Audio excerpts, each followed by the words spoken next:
Bismillahirrahmanirrahim. Alhamdulillahi rabbil alamin. Wa bihi nasta'in ala umurid dunya waddin. Wassalatu wassalam ala al-mab'uthi rahmatan lil alamin. Nabiyyina wa habibina wa qudwatina Muhammad ibn Abdullah wa ala alihi wa sahbihi wa man walah. Amma ba'du. Muslimin dan muslimat, para jemaah, para pelajar, pencinta ilmu, pencinta Al-Quran, Assalamualaikum warahmatullahi wabarakatuh. Alhamdulillah, pada pagi ini 14 Syawal 1443. Ini salah satu daripada hari putih dia panggil ni. Elok sangat kita berpuasa. Puasa Syawal, puasa hari putih, dapat dua. Kita dapat meneruskan pengajian kita dalam tafsir surah Az-Zukhruf. Surah Az-Zukhruf, surah yang ke-43, juzuk yang ke-25. Ayat yang kita akan baca iaitulah ayat 46 sehingga 50. Pada kali ini Allah mulakan kisah Nabi Musa alaihi wa ala nabiyyina salatu wassalam yang dihantar bertemu dengan Fir'aun. Kemudian oleh kerana Musa ni anak angkat dia, Fir'aun perli Nabi Musa dengan kata-kata mengejek. Dan juga Allah Ta'ala bayangkan penyesalan mereka setelah ditimpa azab yang dikira sebagai penyesalan yang tidak berfaedah, penyesalan yang tidak berguna. Kita nak sesal ni sesal awal. Kalau sudah tamat tempoh, sesal pun tak ada faedah. Sesal buat apa lagi? Sudah tamat dia punya tempoh. Jadi para jemaah sekalian, itulah di antara tajuk-tajuk yang akan kita bincangkan dalam 5 ayat yang kita baca ini. Baik, kita mulakan dengan membaca ayat, kemudian terjemahannya, huraiannya dan mencari faedahnya. Tengok pelajar yang ada tafsir, muka surat 1075.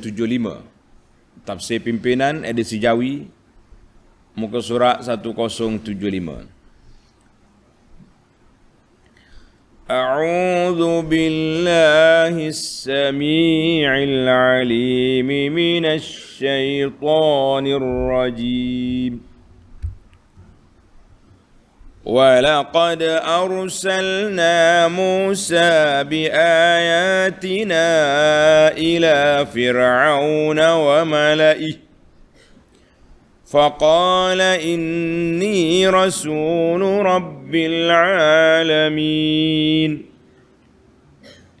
فلما جاءهم بآياتنا إذا هم منها يضحكون وما نريهم من آية إلا هي أكبر من أختها وأخذناهم بالعذاب لعلهم يرجعون وقالوا يا أيها الساحر ادع لنا ربك بما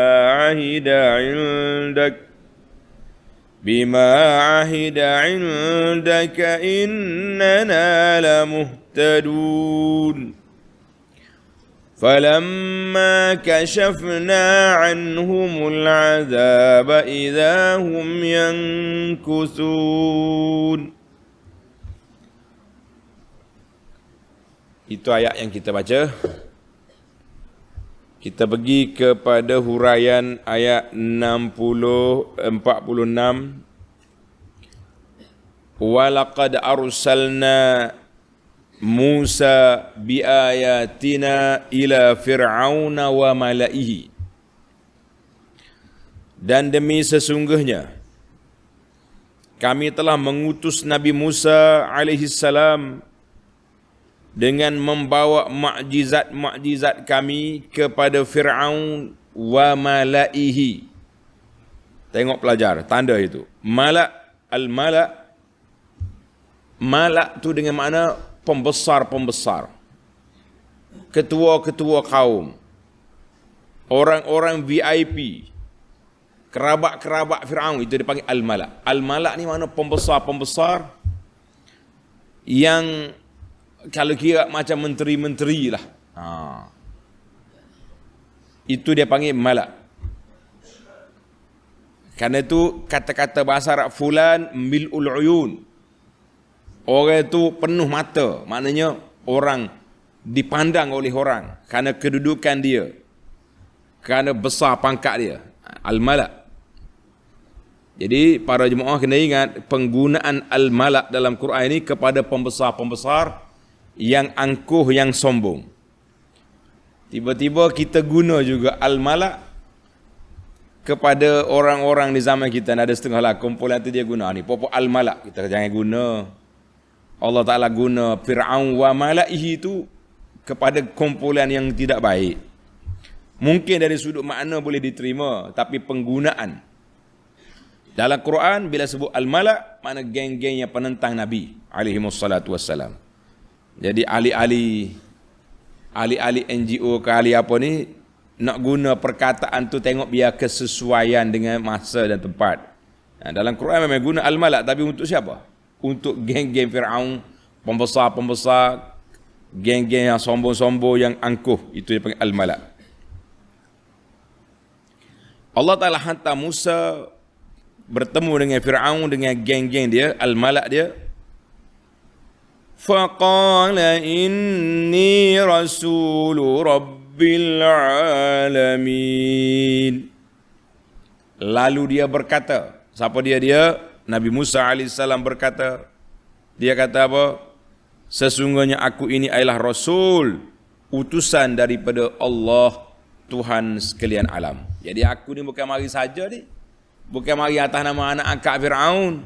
Aku mari membawa satu tugasan yang besar, iaitu untuk mengajak kamu kepada beriman. Para pelajar sekalian, kita tengok munasabatul ayat, susunan ayat ini dengan sebelumnya. Dalam ayat yang lepas, puak-puak Quraisy kritik, condemn Nabi sallallahu alaihi wasallam. Dia kata Nabi tak layak memegang jawatan. Sepatutnya Quran itu diturun kepada dua calon pembesar, sama ada orang Quraisy ataupun orang Taif yang mempunyai kedudukan dan pangkat. Rupa-rupanya para jemaah sekalian, perangai lagu ni sudah pun diguna oleh mendiang Fir'aun. Dalam ayat yang kita akan baca nanti, Zukhruf itu, Fir'aun kata, alaisali mulku Misra, bukankah kerajaan Mesir di bawah kuasa aku? Cakap banyak Musa. Jadi Fir'aun juga telah berbangga dengan harta, dengan pangkat, dengan ramainya pengikut-pengikut, menunjukkan bahawa dia benar. Dan dia mampu untuk mengambil tindakan ke atas Musa sewenang-wenangnya. Maka itu dia panggil susunan ayat. Kemudian Allah mari sini cerita Nabi Musa. Dalam ayat 45 yang semalam, was'al man arsalna min qablik. Allah bagi tahu kepada Nabi sallallahu alaihi wasallam, pergi tanya orang-orang yang mendapat kitab dulu daripadamu. Siapa dia orang tu? Ni pengikut Nabi Musa alaihissalam yang sudah diturunkan kepada mereka kitab Taurah. Kitab Taurah sudah turun. Dan juga Nabi Isa alaihissalam yang sudah ada kitab Injil. Kenapa disebut dua Nabi ni? Pelajar tanda. Kerana dua Nabi ni akbaru atba'an mimman sabaqahum minal anbiya. Nabi Musa dengan Isa mempunyai pengikut yang ramai nak banding dengan Nabi-Nabi yang lain. Musa sekarang ni ada Yahudi. Isa ada Nasara. Bahkan Nasara atas dunia ni berambak dengan bilangan umat Islam. Siapa ramai? Maka dua Nabi ni dia buat contoh. Mugi tanyalah puak-puak pengikut kitab Taurah dan pengikut kitab Injil apa yang dibawa dalam kitab mereka. Jawabnya dua-dua kitab ini mengajak manusia kepada beriman kepada Allah Azza wa Jalla. Maka munasabahlah disebut kisahnya dalam ayat yang akan datang ini. Itu dia panggil munasabah. Mana Allah Ta'ala kata ayat 45, pergi tanya pengikut kitab terdahulu. Pergi tanya. Siapa dia pengikut tu? Nih, Musa. Ini dipanggil susunan ayat. Comel kita belajar tu, dia panggil ilmu munasabah. Munasabatul ayat ni cantik sekali. Para pelajar sekalian, biar kita terasa bagaimana Al-Quran itu disusun min indillahi azza wa jalla dengan begitu indah, begitu teliti, begitu tertib yang orang lain tak boleh nak cabar Al-Quran. Baik, kita pergi kepada huraian sikit. Walaqad arsalna Musa bimu'jizatina. Kami telah menghantar Nabi Musa bukan tangan kosong. Musa pergi membawa mukjizat. Para pelajar, tanda kalau orang kata mukjizat maknanya satu benda yang di luar daripada kebiasaan hidup manusia. Apa dia mukjizat Musa? Tongkat lagi. Tangan dia boleh jadi keluar cahaya. Dalam surah Al-Isra, tanda ni pelajar. Dalam surah Al-Isra ayat 101, وَلَقَدْ آتَيْنَا مُوسَى 9 آيَاتٍ بَيِّنَاتٍ. Sesungguhnya kami telah kemukakan, berikan kepada Musa 9 tanda. 9 tanda kekuasaan Allah dan benarnya apa yang dibawa oleh Musa AS. Tongkat, tangan, kemarau, katak, macam ada 9 perkara yang telah kita sebut dalam siri-siri yang lepas. Jadi Nabi Musa bawa mari yang besarnya, tongkat dengan tangan dia tu. Sebab yang ni duduk dengan dia. Adapun katak, adapun umal, kutu dan lain-lain itu pada waktu itu ya. Tengok apa respon si sombong Fir'aun. Ayat 47. Falamma ja'ahum biayatina idza hum minha yadhhakun. Maka apabila ia datang kepada mereka dengan membawa tanda-tanda kekuasaan kami, Nabi Musa pergi dengan Harun pergi jumpa Fir'aun, bawa mukjizat yang nyata. Mereka dengan serta-merta mencemuh dan menggelakkan apa yang dibawanya itu. Wei sombong, mendiam Fir'aun ni agah. Oh Kelantan kata agah. Agah ni sombong lah. Yadhakun ala Musa. Mu ni ahli sihir rupanya Musa. Bawa mari tongkat sini. Okey. Di Mesir ni penuh negara Mesir dengan ahli sihir. Kita lawan Musa. Fir'aun ingat ke apa yang dia oleh Musa tu sihir. Lawan. Jadi dia tak nak terima juga. Itulah kata orang nasib malang. Fir'aun bela Nabi Musa. Anak angkat dia besar dalam istana. Tapi dia tidak mendapat manfaat daripada adanya Musa bersama dengan dia. Kita pun kena belajar para jemaah sekalian. Jangan duk bangga diri saya, rumah saya tepi masjid. Rumah saya perumahan sebelah pondok. Tapi kita tak pergi ngaji pun di pondok. Saya dengan ustaz ni kenal benar. Selalu dia jumpa kat pasar. Tapi sebuah kitab pun dia tak pernah buka dengan ustaz. Tuan-tuan jangan duk bangga. Kita kenal, kita dekat. Bahkan ada yang baik pergi solat. Tapi lepas solat dia lari, tak mau belajar juga. Kita kata ini ciri-ciri manusia yang rugi. Maknanya keberadaan Musa dalam istana Fir'aun tidak memberi kesan kepada Fir'aun sebab Fir'aun sombong. Dia kata Mesir ni dia punya milik. Musa ni hina, bercakap pun tak pasih. Macam-macam dia punya kesombongan. Kita juga kena ambil pengajaran di sini, tuan-tuan jangan sombong. Ilmu ni kena belajar. Kalau setakat boleh selfie dengan tuan guru, dengan ustaz, tak memberi faedah. Tetapi yang beri faedah apabila kita belajar dan kita beramal dengan ilmu yang disampaikan berdasarkan kepada Al-Quran dan Sunnah Nabi sallallahu alaihi wasallam. Baik. Dia ketawa kepada Musa. Allahu Akbar, sombongnya buat mung. Tengok Musa, yadhakun. Musa main sihir. Kita lawan.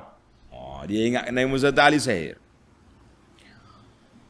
Tengok ayat 48. Wa ma nurihim min ayatin illa hiya akbaru min ukhtiha. Dan tidaklah kami memperlihatkan kepada mereka sesuatu tanda mukjizat yang dibawa oleh Musa itu yang menyatakan kebenaran Nabi Musa AS, melainkan tanda itu adalah lebih terang dari yang dahulu daripadanya. Maknanya setiap kali Nabi Musa bawa mukjizat baru, lebih jelas daripada yang sebelum. Lebih jelas daripada yang sebelumnya. Ai falamma ja'ahum Musa bimu'jizatina wa ma nuri fir'auna wa qaumah. Kami tunjuk pada Fir'aun dan kaum mukjizat. Maka mukjizat yang mari kemudian lebih besar daripada yang pertama. Mukjizat yang kemudian iaitulah lebih besar daripada yang pertama. Tapi apa boleh buat? Kazzabu bi jami'il ayat. Mereka dustakan, bohongkan semua tanda-tanda itu. Wastakhafu biha, dan mereka anggap lekeh. Musa, bawa mengaku jadi nabi, walah dia tu ahli sihir. Kenapa? Istikbaran wa inadan, sombong, kerah kepala. Dalam bahasa Arab kata istikbar, sombong. Orang Kelantan kata agah, Fir'aun agah, tak mau tunduk. Inat, kerah kepala, tak mau terima. Itu sifat Fir'aun yang kita kena jauhi.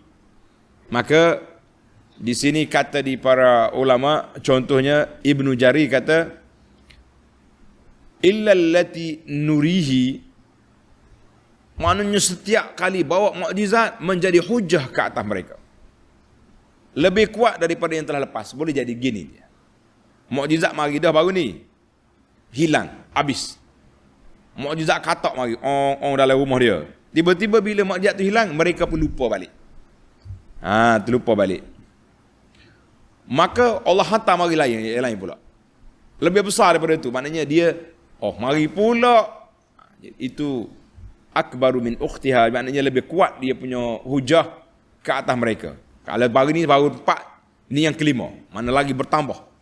Dia menyatakan benarnya Nabi Musa AS itu. Allahu Akbar. Dalam Ibnu Atiyah kata, anna awwal ayatin, tanda yang pertama yang ditunjuk oleh Musa, al-asa wal yad, tungkat dengan tangan dia. Atau mula-mula sekali dia tunjuk Musa. Tapi bila mari mukjizat lain pula, tanda lain pula, lebih besar, tapi apa boleh buat? Lagi besar tanda, lagi kerah kepala, maka mereka binasalah akhirnya dengan sebab tak dengar kata. Kita ni para jemaah sekalian, jangan sombong. Setiap kali kita belajar, kita jumpa maklumat, kita akur, kita tunduk kepada kebesaran Allah Azza wa Jalla. Bila dia lawan juga, apa jadi? Tengok ayat, akhir ayat tadi. Wa akhadnahum bil azabi la'allahum yarji'un. Dan kami timpakan mereka dengan berbagai-bagai azab, bala bencana, supaya mereka kembali bertaubat. Jadi azab ni, mari Allah kata objektif diturunkan azab supaya mereka sedar. Allahu Akbar. Ay wabtalainahum biniqam wa mihan. Kami balakan mereka dengan penyakit-penyakit dan ujian seperti kemarau. Bila kemarau mari pula buah pokok-pokok kering, buah-buah tak ada, makanan-makanan tak cukup, dengan harapnya supaya mereka kembali kepada Allah. Dengan Nabi Musa AS mentauhidkan Allah. Ayat ini ditafsir dengan ayat tanda. Surah Al-A'raf ayat 130. وَلَقَدْ أَخَذْنَا آلَ فِرْعَوْنَ بِالسِّنِينَ وَنَقْصٍ مِّنَ الثَّمَرَاتِ لَعَلَّهُمْ يَذَّكَّرُونَ. Kami telah timpakan kepada Fir'aun dengan kemarau, kekurangan buah-buahan makanan. Mudah-mudahan mereka ingat kepada perintah Allah Azza wa Jalla. Tapi apa boleh buat? Masa tu ingat sekejap, lepas tu lompat balik. Allahul Musta'an. Allahul Musta'an. Jadi ayat ini, Suratul A'raf 130 memperingatkan kita tentang kebejatan ataupun kejahatan yang dibuat oleh Fir'aun. Maka bila mari bala, dia teringat ke Tuhan. Ni kita bimbang ni pada jemaah sekalian. Kita ni jangan bila mari bala baru cari masjid, cari pak imam, cari orang masjid. Jangan. Bala ada ke tak ada, kita kena sentiasa beriman, sentiasa ingat kepada Allah Azza wa Jalla. Tengok ayat 49. وَقَالُوا يَا أَيُّهَا السَّاحِرُ ادْعُ لَنَا رَبَّكَ بِمَا عَهِدَ عِندَكَ إِنَّنَا لَمُهْتَدُونَ. Dan apabila bala itu menimpa mereka, bala mari, mereka merayu kepada Nabi Musa dengan berkata, wahai orang-orang yang bijak pandai. Tengok sini. Dia kata, ya ayuhas sahir. Kalau kata sahir tu, maknanya ahli sihir. Tapi dia kenapa dia guna perkataan as-sahir? Dia tak guna perkataan syekh, tuan guru, tidak panggil sihir. Kenapa? Tengok, ulama tafsir kata, aradu biqaulihim ya ayuhas sahir, dengan mana ya ayyuhal alim, wahai orang yang bijak pandai, wahai orang yang ada ilmu, wahai orang yang ada maklumat. Itu dia panggil sahir di sini, bukan ditujukan khas kepada tukang sihir yang duk main putar tali itu, tidak, tapi sahir dengan mana al-alim. Kata di As-Sa'labi, tafsir As-Sa'labi ini besar. Alhamdulillah dalam perpustakaan kita sudah sampai tafsir ini. Pengkaji-pengkaji pencipta tafsir boleh jemput mari ke perpustakaan pondok. Banyak kitab-kitab baru, tafsir bil maksud, tafsir macam-macam jenis tafsir keluar yang baru, kita beli untuk menjadi rujukan kepada masyarakat, para pengkaji, para pentadabbur, para pelajar.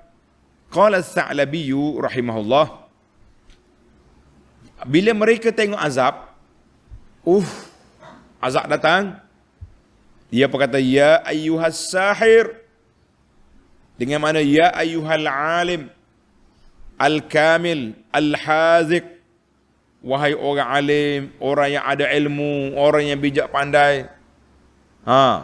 Kenapa dia panggil tok guru tu dengan mana sihir? Lish? Sebab as-sahar, lianna as-sahar, sihir zaman dia tu orang besar, orang yang dimuliakan dalam kumpulan Fir'aun, sihir. Macam kita sekarang lah, kalau kita nak panggil orang-orang alim ni, kita panggil ustaz, tuan guru, pak kiai, maulana. Berapa lagi gelaran-gelaran. Maknanya uruh zaman Fir'aun tu, orang bijak-bijak ni dia panggil sahir. Lagu tu jadinya. Ya ayuhas sahir. Maknanya orang sahir ni kira orang ada ilmu lah zaman tu. Sebab fenomena sihir sangat kuat di zaman Fir'aun. Sebab itu Allah Subhanahu Wa Taala hantar Nabi Musa, mukjizat dia macam sihir. Jadi bukan sihir. Jangan salah anggap. Mukjizat Nabi Musa itu mukjizat, tapi macam sihir. Sebab nak lawan dengan dia.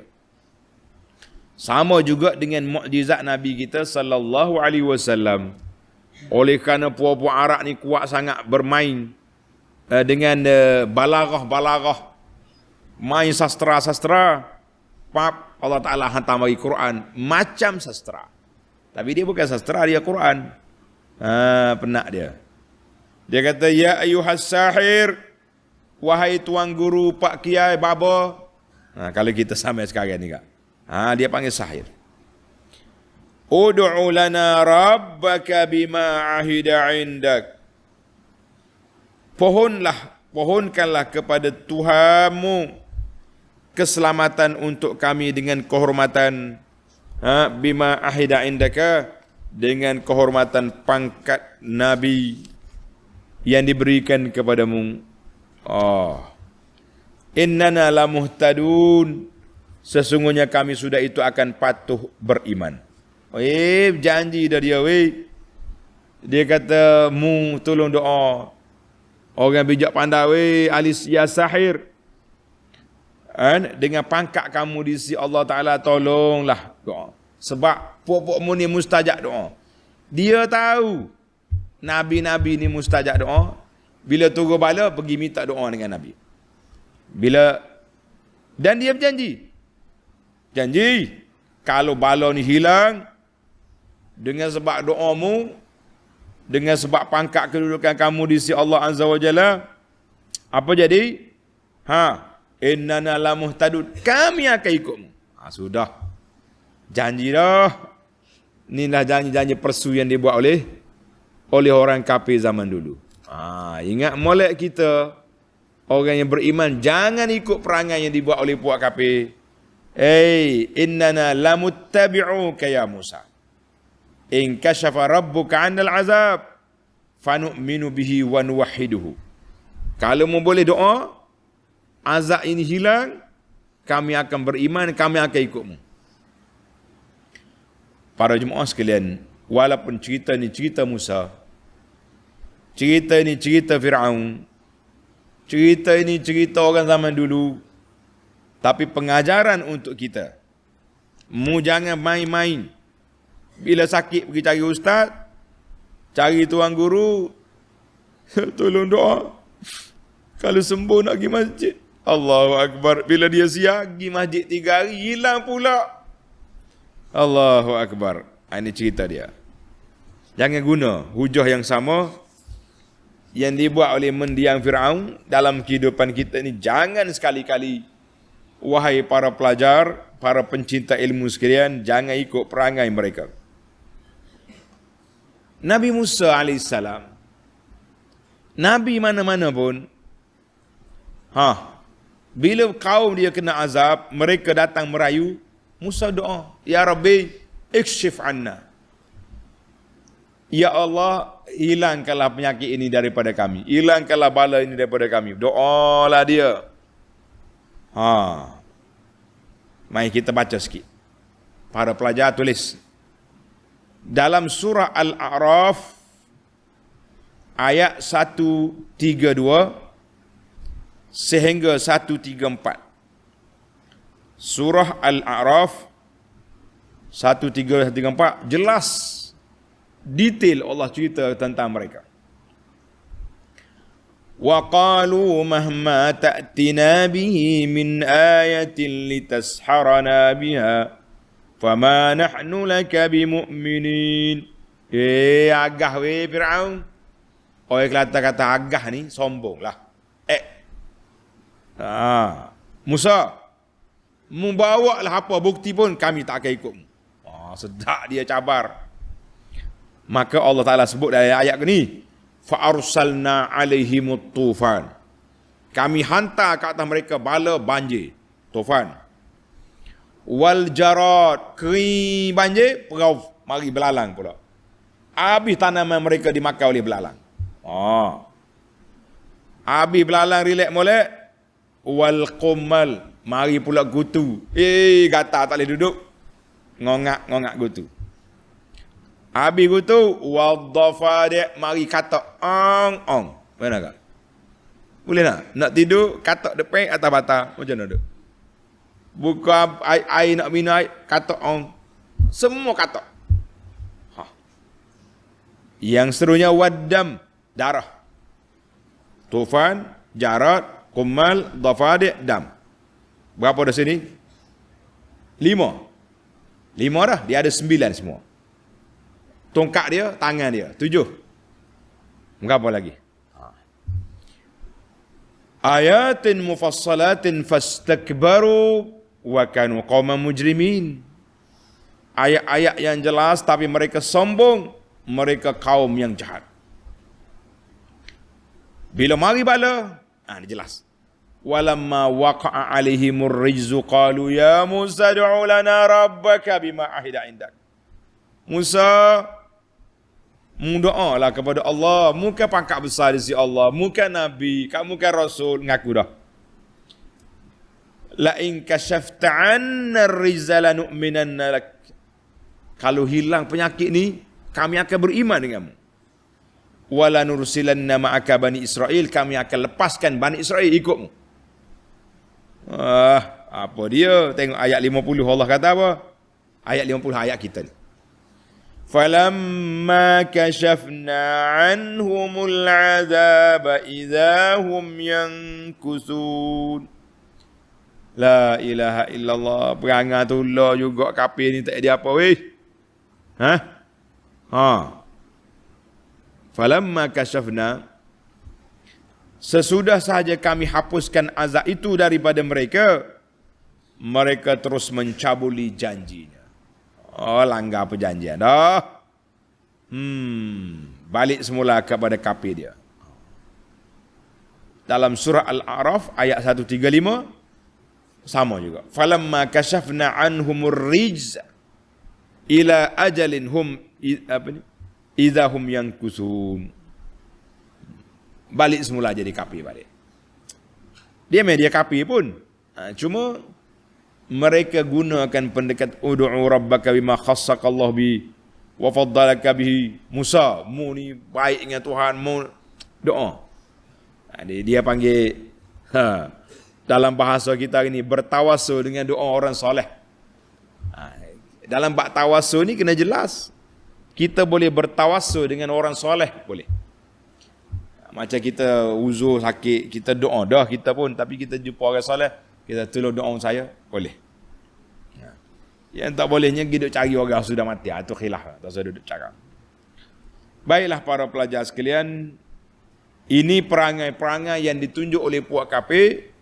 Mereka akan insaf, mereka akan sedar, mereka akan ingat apabila dibala. Mari bala, ingat sekejap. Hilang bala, lupa balik. Allahul Musta'an. Kita orang Islam jangan buat perangai lagu ni. Perangai lagu mana tu? Perangai ingat ke Tuhan bila kena bala. Bila diuji oleh Allah Azza wa Jalla, muncullah kita di situ. Muncul di masjid, kau muncul di mana, ikutlah. Yang pentingnya, bila ada bala, adalah dia. Kalau tak ada bala, tak ada dia. Kita kata jangan. Para jemaah sekalian, jangan tunggu bala mari baru nak insaf. Kita kata itu bukan cara kita orang yang beriman. Orang beriman, tidak. Baiklah, itulah huraian ringkas. Tafsir ringkas kepada ayat 46 hingga 50 yang kita baca. Kita berpindah kepada mengutip 5 faedah daripada ayat ini. Ayat yang pertama, ayat 46. Walaqad arsalna Musa biayatina ila fir'auna wa mala'ihi faqala inni rasulu rabbil alamin. Tengok. Nabi Musa AS bila dihantar ke Fir'aun, Nabi Musa gunakan sentuhan, aku dihantar oleh Rabb al-Alamin, pemilik alam ini, pentadbir alam ini, penyusun alam ini, hantar aku mari jumpa mu, hei Fir'aun.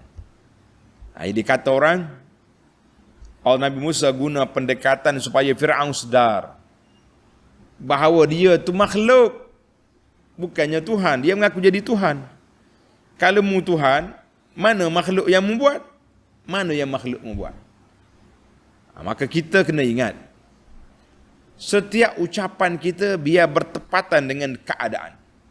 Bertepatan dengan keadaan. Maknanya kita tengok orang ni ahli maksiat, kita kata, ya Rab, saudara-saudara, kita ni ada Allah. Kita nak akan bertemu dengan Allah. Allah Ta'ala yang bersifat dengan pemaaf. Allah Ta'ala beri peluang kepada kita untuk bertaubat. Walaupun kita bersalah, mari kita kembali kepada Allah. Jadi ada ruang. Mu jangan pergi pula, ahli maksiat, bahasa ahli neraka Jahannam. Celak mata dia. Mung, sudah. Mana nak dengar? Dia tengok, dia panggil khitab. Khitab ni, ayat yang kita nak tuju ni, biar kena dengan poin. Tapi jangan pula lebih-lebih. Tak. Ahli maksiat, buatlah maksiat tu. Allah Ta'ala Maha Pengampun, Maha Kasih Sayang. Alalah. Dia kata, baliklah Ustaz, terima kasihlah kerana memberi ruang untuk kami berlompat-lompat di sini. Kena peringatkan dia, siapa Tuhan. Tengok, Nabi Musa guna mereka, Rabbil Alamin. Bukan Ho'ata aku mari ni, Allah yang menciptakan. Mu Fir'aun mu tahu agak satu. Nak makan roti pun kena buat sendiri. Bukannya roti boleh kompayakun. Jangan. Ada kita dia panggil setiap sentuhan dakwah kita tu biar kena dengan orang. Kena dengan orang. Jadi kita pergi, maka Nabi Musa peringatkan Fir'aun, aku ni utusan Allah yang menciptakan alam ini. Manakala mu ni makhluk, termasuk sekali dengan aku. Bukannya Tuhanmu. Bahasa Fir'aun ni bahasa jenis orang panggil gerah kepala, tak kerti bahasa. Yang kedua, walaqad waqalu ya ayyuhas sahir. Ayat 49, lompat sikit. Bila mari bala, mari azab, mereka panggil as-sahir. Tadi ana hurai dah tadi. Kenapa jadi sahir? Ini dalam faedah ni kita susun balik. Fihi soal, timbul soalan, kaifa sammauhu bis-sahir? Kenapa dia panggil orang yang bijak tu orang sahir? Sedangkan sahir ni batil, benda tak pakar, benda karu. Lepas tu pula dia nak suruh minta doa. Sahir, tolong berdoa. Apa benda? Fihi i'lamun. Dalam ayat ini menyatakan beberapa sebab. Sebab yang pertama, oleh kerana ahli sihir ni satu fenomena di zaman Fir'aun. Orang ahli sihir yang bijak dianggap sebagai orang sekolah, orang yang ulama, orang yang hebat dan mendapat tempat dalam masyarakat. Maka mereka pun panggil orang yang bijak ni sahir. Mana sahir ni satu gelaran macam kita lah, gelaran tuan guru, pak kiai kepada orang-orang yang hebat. Mari pula ahli-ahli tarekat ni al-arif billah. Walaupun pakai kain cawak sekat lutut, atas pada lutut, duduk isap okok atas masjid, al-arif billah. Itu dia panggil kecelaruan minda. Orang-orang yang jauh daripada sunnah Nabi, dia akan jauh daripada hidayah Allah Azza wa Jalla yang sebenar.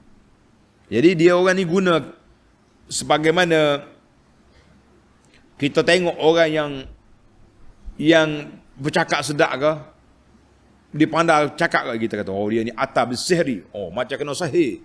Dia punya ucapan orang terpukau. Sebab tu Nabi sebut dalam hadis, inna binal bayani la sihra. Orang yang fasih bercakap macam ahli sihir. Bukan ahli sihir, tapi dia boleh memukau orang dengar ucapan dia. Oh, sedap. Kita ni kalau kita dengar peminato yang hebat, kagum kita tak? Oh, hebat cakap hebatnya. Buat kerja tak ada juga. Ini masalah. Tu dia. Itu jawapan yang pertama. Yang kedua, ya ayyuhas sahir, pada persepsi anggapan manusia, orang yang bijak ni sihir lah dia tu. Nabi Musa bawa datang mukjizat yang nyata, mereka kata itu sihir. Ya ayyuhas sahir, tukar sihir. Oleh kerana mu ni bawa benda pelik mari, mu berdoa dengan Tuhan akak balik benda dia. Kami tak mahu. Itu dia panggil. Yang kedua, kenapa dia panggil ayyuhas sahir? Jadi tukar sihir itu maknanya orang bijak zaman itu. Zaman kita hari ni nak kata apa orang-orang yang dipercaya oleh masyarakat. Kiai lah tak? Pak kiai, pak tu, pak ni. Jadi dia kata orang besar-besar. Maknanya orang ni dia akan bercakap dengan bahasa dia. Apa yang selalu diguna, itulah yang dipakai. Persepsi dia. Baik. Dalam ayat ini, Allah Subhanahu Wa Taala gambarkan kepada kita, walaqad arsalna Musa. Masih ayat yang awal tadi, yang 46. Minta maaf dia turun naik hari ni sikit. Fawaid dia kita kena cari-cari. Kami hantar Nabi Musa dengan ayat-ayat kami kepada Fir'aun dan geng-geng dia. Faqala inni rasul rabbil alamin. Tengok para pelajar sekalian, ayat ini dia panggil menjadi bandingan, perumpamaan bahawa manusia ini bila mari satu benda yang di luar daripada kebiasaan dia akan lawan. Nabi Musa AS telah bawa kepada Fir'aun satu kejutan. Fir'aun oleh kerana Fir'aun mengaku jadi Tuhan, maka Nabi Musa terus rampuh Fir'aun. Dia kata aku dihantar oleh Rabbul Alamin, bukan mu. Itulah yang dikatakan bahawa Allah SWT bawa mari kepada kita nak gambarkan keadaan bagaimana orang-orang yang angkuh, yang sombong itu kita pergi dengan cara yang tersebut. Dengan cara yang apa ni? Dengan cara kita masuk bawa bandingan kepada dia benda yang memang dia tak boleh nak engkar. Aku ni Rasul Rabbil Alamin yang hantar mari. Jadi kita kena buat bandingan-bandingan analogi untuk nak menyatakan suatu perkara itu jelas ke tak jelas. Satu hari, ini cerita. Orang ni dia mengaku tahu benda gaib. Dia mengaku dia tahu benda gaib. Dengan cerita ni, tak kira lah ahli-ahli sihir ke, ahli-ahli yang mengaku apa benda, macam-macam benda atas dunia ni orang mengaku sekarang. Kan? Mari mengaku macam-macam. Jadi kata di Tuan Syekh, aku mari ni ada hajat. Orang beriman lagi. Aku mari ni ada hajat. Apa hajatmu? Dia tanya. Tuan Syekh kata, hajat aku seperti yang kamu tahu. Dan dia mengaku dia tahu benda gaib. Mu lah bagi tahu aku. Apa hajat aku? Oh, dia ni. Kalau awak berhajat, awak beritahulah. Dia kata, mungkin mengaku mu tahu benda gaib. Cerita pada aku. Itu dia panggil fabuhital ladzi kafar. Jadi Fir'aun dia mengaku dia Tuhan, dia mengaku dia Tuhan, dia mengaku dia macam-macam. Maka Nabi Musa mari bagi tahu kepada dia, aku ni Rasul Rabbil Alamin. Nak berlawan dengan buat dia, mu tak seduk mengaku sajalah, buat besar kata orang, tak tahu apa pun. Macam-macam. Baik, kita pergi kepada yang keempat.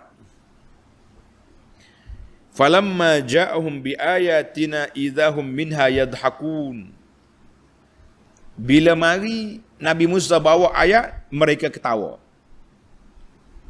Kata di para ulama, orang boleh ketawakan orang itu sebab apa? Sebab dia tak percaya ataupun dia pandang remeh, lekeh, ataupun tak logik. Apa Musa cakap macam ni? Tengok dalam ayat itu kata izahum. Falamma ja'um bi ayatina izahum. Izah tu dia panggil harful mufajaah. Nabi Musa cerita gini, Musa, apa mu ni Musa? Makanya ketawa. Bila orang cakap benda baik, orang ketawa itu dia panggil orang itu orang mempermain-mainkan orang. Sebab apa? Sama ada dia tak percaya, dia pandai lekeh, dia pandai remeh, ataupun tak boleh terima lah, tak logik. Allahu Akbar. Maka para pelajar sekalian, itu di antara yang keempat. Yang kelima, Allah Ta'ala sebut kepada kita tentang ayat. Bila mari satu ayat, yang kedua lebih besar daripada yang pertama. Apa dia maksud dia? Jadi setiap orang ini bila dia melalui satu-satu ujian, biasanya ujian yang lepas tu dia lupa dah. Mari hak baru pula, tinggal hak tu. Ni macam kita dulu. Ujian Covid. Mula-mula mari Covid, kita rasa berat dah Covid ni. Lepas tu mari ujian lain pula, berat pula. Jadi begitulah suasana keadaan. Tuhan nak gambarkan bahawa manusia ni dia tidak stabil. Setiap kali benda yang dia tak suka, rasa beratlah bagi dia nak menerima. Maka para jemaah sekalian, itulah yang dikatakan manusia itu manusia. Tapi dia tak sedar, dia tak insaf. Bila Allah Ta'ala hilangkan penyakit, dia pun lupa balik. Na'udzubillah. Jadi tamatlah kita 5 perkara yang dapat kita kutip, faedah-faedah yang dapat kita ambil daripada ayat yang kita baca ini. Alhamdulillah. InsyaAllah kita akan sambung lagi cerita Fir'aun dengan Nabi Musa pada ayat 51 dalam CD yang akan datang insyaAllah. Subhanakallahumma wa bihamdika asyhadu an la ilaha illa anta astaghfiruka wa atubu ilaik. Wa sallallahu ala nabiyyina Muhammad wa ala alihi wa sahbihi ajma'in walhamdulillahi rabbil alamin.